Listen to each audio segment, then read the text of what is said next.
Ça y est, 2021 a commencé, la nouvelle année est là et avec elle son nouveau lot de résolutions. Cette année c'est un peu particulier et je remarque qu'avec le confinement j'ai eu tendance à être un petit peu moins actif, un petit peu moins sérieux avec mon entraînement et surtout beaucoup moins sérieux vis-à-vis de mon régime alimentaire. Forcément quand on est toujours chez soi, ça n'aide pas j'ai envie de dire et donc une petite remise en forme s'impose. Bref, autant profiter de la nouvelle année pour marquer un tournant et pour essayer d'améliorer un petit peu tout ça et je me suis donc dit que pour l'occasion je partagerai avec vous ce que je fais et la technologie que j'utilise pour m'aider à être en meilleure forme, mais également en meilleure santé, un domaine où je pense que la technologie a beaucoup à apporter. Vous regardez Nightech, c'est Thomas, et aujourd'hui je partage avec vous la technologie que j'utilise pour prendre soin de ma forme et de ma santé. Avant toute chose, petit disclaimer par contre, je vais parler de pas mal d'objets WeThings dans cette vidéo, ce qui a du sens étant donné que c'est quand même une des entreprises pionnières du domaine, mais sachez que je suis alternant dans cette entreprise, donc il ne me paie pas dans le cadre de cette vidéo, mais voilà, je suis forcément pas totalement objectif. Je vous fais confiance pour garder une petite distance critique comme d'habitude,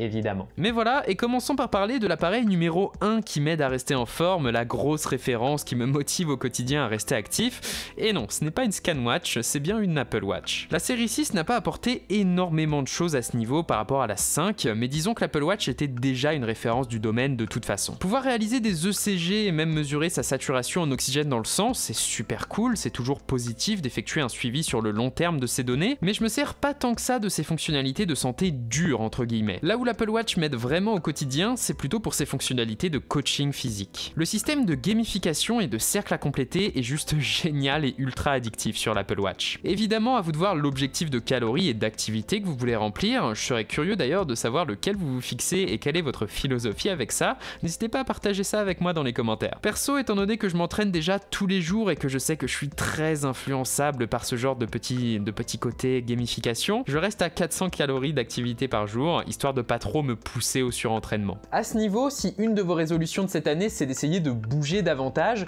résistez à la tentation de vous fixer un objectif démesuré tout de suite. La clé pour s'améliorer selon moi c'est la régularité, alors fixez-vous un objectif journalier que vous êtes à peu près sûr de pouvoir atteindre et augmentez ensuite très progressivement. C'est comme ça qu'on bâtit une habitude positive et durable et personnellement c'est comme ça que j'ai commencé à faire du sport régulièrement. Pendant les 16 premières années de ma vie, j'étais en surpoids, ou enfin j'étais pas vraiment obèse mais j'étais légèrement en surpoids quoi, puis j'ai commencé à courir un petit kilomètre par jour, kilomètre qui s'est vite transformé en 2 puis en 3. Ça vient assez vite et je pense que c'est la façon la plus simple de se remettre en forme. Non seulement vous n'avez plus la charge mentale de devoir vous demander si vous allez faire du sport aujourd'hui, c'est très facile effectivement quand tu te dis que tu vas courir un jour sur deux de toujours repousser au jour d'après, ce genre de choses, mais en plus le volume d'entraînement raisonnable que ça occasionne, le fait de s'entraîner tous les jours, ça évite de stresser à propos de sa séance de la journée étant donné qu'elle va toujours rester relativement raisonnable en termes de volume. Aujourd'hui j'ai plutôt faire des séances d'entre 8 et 12 km quasi systématiquement en endurance fondamentale ou alors faire du vélo pendant 50 minutes, 1 heure, 1h10. Pour éviter le surentraînement et trouver le bon rythme, j'utilise le capteur cardiaque de l'Apple Watch qui est assez fin pour analyser un niveau d'effort d'après mon expérience. Personnellement, je sais qu'en endurance, mon cœur va tourner entre 145 et 155 battements par minute pour de la course et plutôt 120-130 pour du vélo. Alors au-dessous, je sais que je me ménage un petit peu trop, je ferais mieux d'accélérer un peu et au-dessus, je risque de me fatiguer trop vite, il vaut mieux que je ralentisse. En passant, j'ai acheté quelques bracelets pour mon Apple Watch et on m'en a offert à Noël également et mine de rien, c'est vrai que ça rend la montre encore plus sympathique, ça donne encore plus envie de la porter donc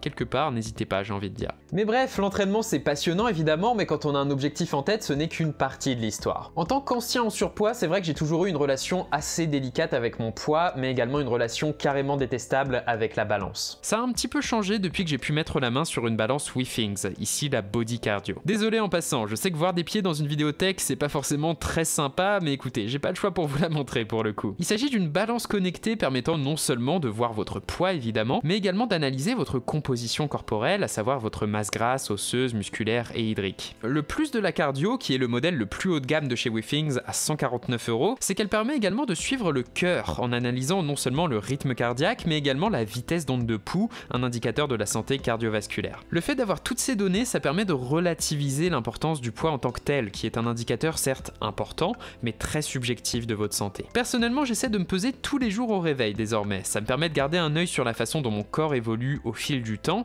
et je me fie davantage à la mesure de ma masse grasse et de ma masse musculaire qu'à mon poids. Si je dépasse les 13% de masse grasse, je sais que je dois arrêter de commander Uber Eats pendant quelques temps, bon, ça arrive, c'est pas méchant, et si je commence à descendre sous les 10%, j'essaie soit de manger davantage, soit de lever le pied sur le sport. C'est bête, mais le fait de ne plus parler uniquement de poids a eu un effet très positif sur moi. Quand je monte sur la balance, j'ai davantage l'impression de prendre soin de ma la santé au sens large et plus simplement de voir les kilos apparaître sur l'écran de la balance. Un autre avantage des produits Withings pour effectuer ce suivi, c'est qu'ils ont une compatibilité très large et qu'ils sont parfaitement intégrés dans les différents écosystèmes, notamment celui de Google et d'Apple. Peu importe votre écosystème, l'application Healthmate et les appareils Withings sont compatibles Android et iOS avec exactement les mêmes fonctionnalités. Ils sont intégrés à Apple Health et Google Fit, et Healthmate est même disponible et totalement compatible avec l'Apple Watch. L'application n'est juste pas disponible sur Wear OS, par contre ça m'embête un peu personnellement, mais bon, je peux comprendre étant donné que même Google a un petit peu tendance à négliger ce système. Pour revenir aux entraînements, oui je sais c'est quand même le côté fun, sachez que vous n'avez pas du tout besoin d'une Apple Watch évidemment, vous pouvez très bien vous contenter de votre téléphone. Personnellement j'aimais beaucoup Nike Run Club d'ailleurs quand je courais encore avec mon téléphone, je sais pas trop ce que c'est devenu,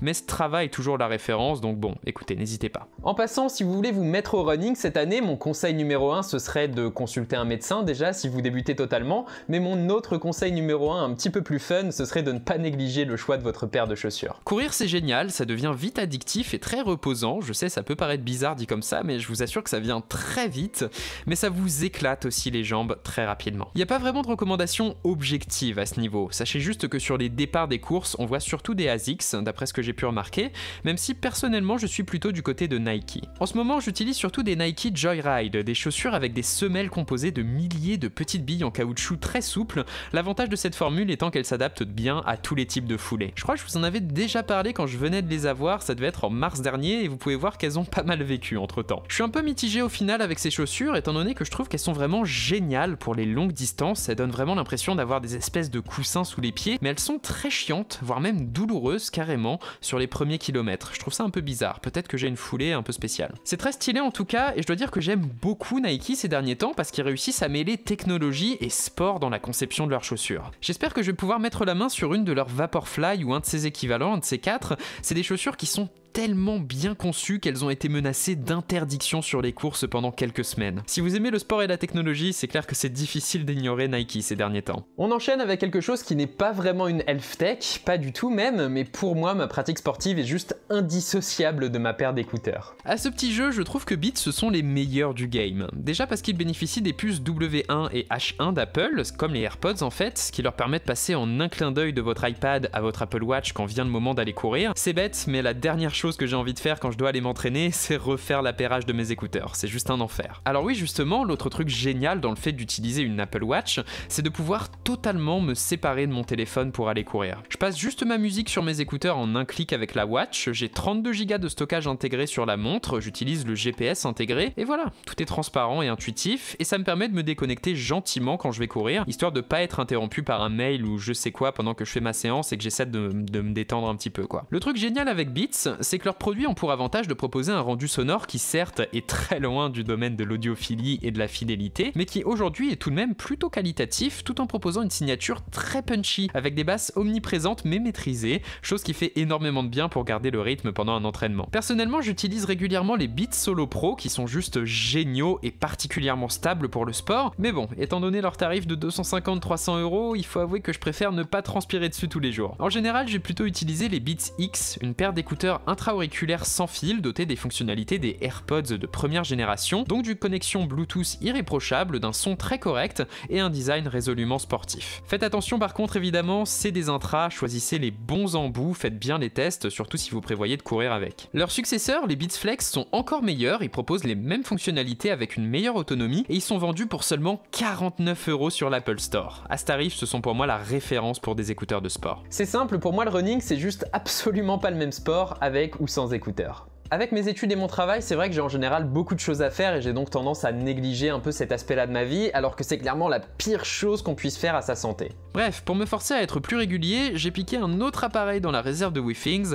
le Sleep Analyzer, qui est mon favori. Il s'agit d'une sorte de pad pneumatique qu'on vient glisser sous le matelas et qui va ensuite détecter automatiquement le nombre d'heures de sommeil, si on ronfle, si on fait de l'apnée du sommeil, les différentes phases du sommeil et même le rythme cardiaque en sommeil, qui encore une fois est un excellent indicateur de la santé cardiovasculaire. Oui, ce truc détecte votre rythme cardiaque à travers le matelas sans que vous ne portez rien d'autre. Je trouve ça juste fou personnellement. Au-delà de ça, le Sleep Analyzer est sans doute mon appareil favori chez Withings, simplement parce qu'il est l'apogée de la vision de l'entreprise. Le Sleep Analyzer, vous l'installez une fois sous votre matelas, vous le branchez et vous n'avez plus jamais à vous en soucier de votre vie. C'est un appareil totalement non intrusif qui fonctionne de manière totalement automatique et transparente. Vous n'avez jamais à interagir avec lui, il n'est pas source de distraction, tout en vous permettant de disposer d'un maximum d'utilité et des données dont vous pourriez avoir besoin pour améliorer votre sommeil. Je pense que la technologie au sens large gagnerait à être aussi transparente et c'est juste génial d'avoir un appareil qui apporte de l'utilité sans jamais s'imposer. Voilà, vous avez eu un bon aperçu de tous les appareils que j'utilise pour prendre soin de ma santé au quotidien. Alors évidemment, mis bout à bout comme ça dans une vidéo compilation,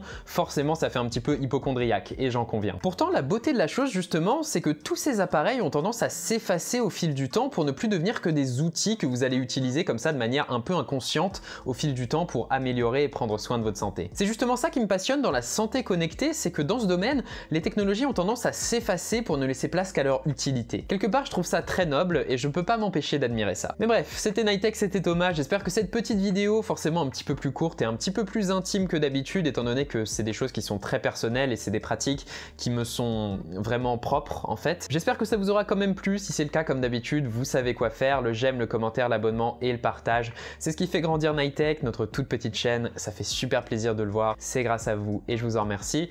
Et moi je vous dis à la prochaine les gens. Allez, salut!